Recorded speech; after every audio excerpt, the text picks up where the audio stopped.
ערב טוב, צופים יקרים. באזור הגלבוע מתכוונים להקים יישוב אקולוגי חדש. שלחנו את כתבתנו דורית בנימינוב לאזור על מנת לדווח על התקדמות הפרויקט. שלום גדי, אני מדווחת כרגע מהגלבוע.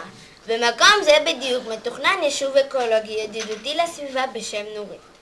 ביישוב בנו בתים עשויים מחומרים ממוחזרים, מתוכננים פארקים ירוקים לילדים, סדרת אומנים עם בית קפה על אגם מלאכותי ושבילים שבהם תותר נסיעה באופניים בלבד. הכניסה עם כלי רכב תתאפשר רק דרך כביש עוקף כדי למנוע זיהום אוויר. בפאתי נורית יוקם מרכז תעשייתי ירוק שצפוי לכלול בתי בד לייצור שמן ויקב ליין ביתי. בנוסף, יהיה גם ספא מהגדולים בארץ. 1,100 משפחות כבר נרשמו, אך תנאי הקבלה קפדניים מאוד. אני מחזירה את השידור אליך גדי.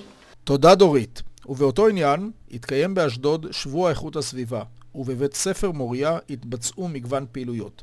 נעבור לכתבנו בנימין מרציאנו בבית הספר מוריה באשדוד. שלום גדי, אני כרגע בבית ספר מוריה. הם נמצאים ביום שיא של פעילויות בנושא איכות הסביבה. אחת מהפעילויות השבוע הייתה ניקיון החצר.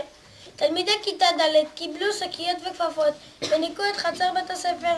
הם אספו יותר מ-20 שקיות. לפתור אותם המורה יעל שארגנה את הפעילות. אני מחזיר את השידור אליך גדי. תודה בנימין, נחזור אליכם אחרי הפרסומות.